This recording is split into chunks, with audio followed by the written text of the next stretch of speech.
Hi hello బాగున్నారా? ఈరోజు మనం పండు మిరపకాయ పచ్చడి ఎలా చేయాలో చూపిస్తాను. పండు మిరపకాయలు బాగా దొరుకుతున్నాయి కదా ఇప్పుడు. పండు మిరపకాయలు 1 కేజీ, చింతపండు 1/2 కేజీ కొంచెం తక్కువ, ఉప్పు కూడా 1/2 కేజీ కొంచెం తక్కువ అన్నమాట. వీటికి సరిపడా. ఇవి సన్నగా ఉండే కాయలు కొంచెం బాగా కారం ఉంటాయి, నిలవ ఉంటుంది పచ్చడి ఇది బాగా. నెక్స్ట్ లావుగా ఉన్నాయనుకోండి, అవి కొంచెం లోపల వాటర్ ఎక్కువ ఉంటుంది కదా, తొందరగా పాడవుతుంది. ఇవైతే నిలవ పచ్చడికి బాగుంటాయి అన్నమాట. ఇవి మనం ఈరోజు మిక్సీలో యాక్చువల్గా దంచుకుంటే చాలా టైం పడుతుంది కదా, అంత ఓపిక లేదు. ఇవి కట్ చేసేసుకొని మనం మిక్సీ వేసేసుకుందాం. మిక్సీ వేసుకుందాం. చూసారా, అన్నీ హాఫ్ ముక్కలు చేసేసుకున్నాను. ఇవి మిక్సీ చేసేసుకుందాం. కొంచెం సాల్ట్ వేసి మిక్సీ చేసేసుకుందాం. నేను కళ్ళు ఉప్పు వేయడం లేదు, ఇంట్లో ఇదే అవైలబుల్ ఉంది, ఇదే వేస్తున్నాను. మిక్సీ చేసేసుకొని ఇలా చిన్న ముక్కలు చేసుకుంటే బాగుంటుంది. చూసారా, నేను ఇది వేసాను చూడండి, ఇలా వేసుకోవాలన్నమాట. ఇంకొక ట్రిప్ వేసేస్తే ఇలా చిన్నగా కట్ చేసుకోవాలి.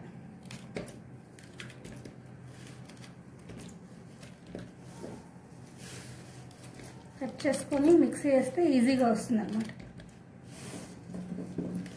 లేకపోతే మనం ఇలా దంచుకుంటే కూడా బాగుంటుంది, కానీ ఇప్పుడు అంత దంచుకొని వీటిని మనం కష్టం కదా, అందుకని.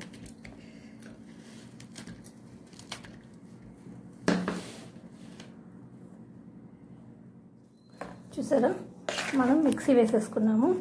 ఇప్పుడు దీంట్లో అంటే మనం కచ్చా పచ్చాగా వేసుకుంటే సరిపోతుంది, ఎందుకంటే మన రేపు ఎల్లుండి అంటే 3 days తర్వాత మనం మళ్ళీ మిక్సీ వేసుకోవాలి. కొంచెం వేసేసుకొని మెంతిపిండి, ఆవు పిండి వేసేసుకొని తిరగమా తీసుకోవచ్చు.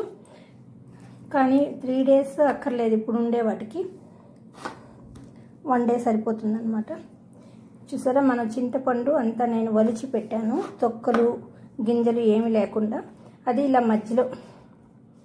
మధ్యలో వేసేసుకోవాలి.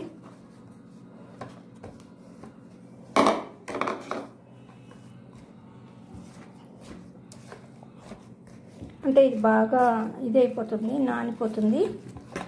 ఆ తర్వాత మనం మళ్ళీ ఒకసారి మిక్సీ వేసుకొని మెంతిపిండి, ఆవు పిండి,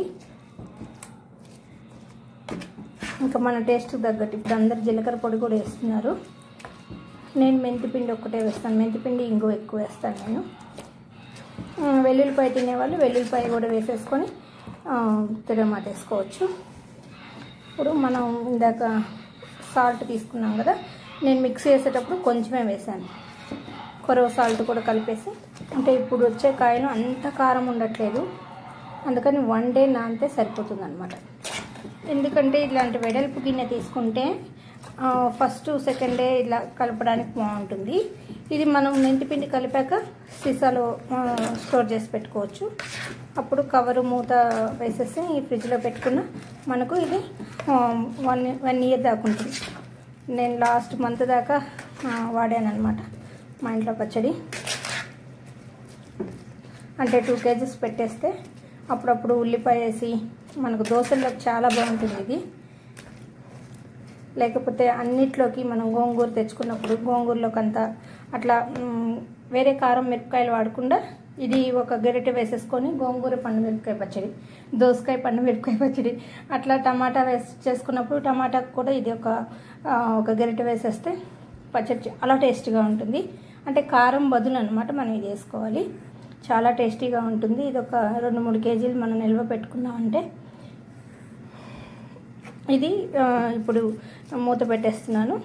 మళ్ళీ దీన్ని తీసి నేను తిరగ కలిపేదంటే తిరగమాత వేసేది చూపిస్తాను ఎల్లుండి. ఈ లోపల ఇది ఇట్లా నాననిద్దాం. చింతపండు, ఉప్పు వేసి కలిపాను.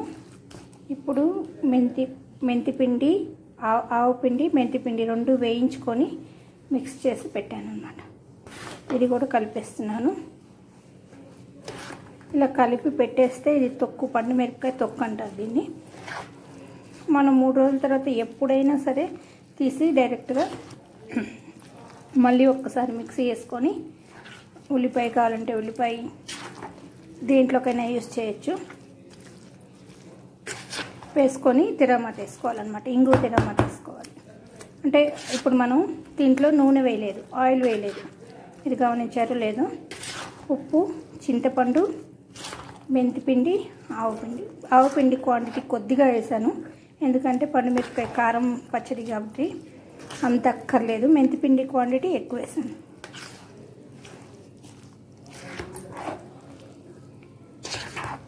దీన్ని తొక్కు అంటారనమాట, పండుమిరపకాయ తొక్కు. మనం ఎప్పుడు కావాలంటే అప్పుడు తీసి తిరగమాత తీసుకోవచ్చు.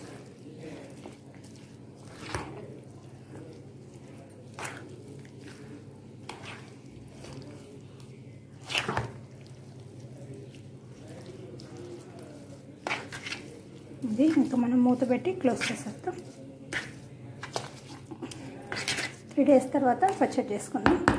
ఇప్పుడు మనకు పండుమిరపకాయలు దొరుకుతాయి కాబట్టి ఈ సీజన్లో తెచ్చి కిలోనో మనకి ఎంత వీలైతే అంత కిలో తీసుకొని వచ్చుకొని మనం వాటికి తగ్గట్టు ఇట్లా వేసుకున్నామంటే మంచిగా సంవత్సరం పాటు నిల్వ ఉంటుంది, మంచిగా టేస్ట్గా ఉంటుంది.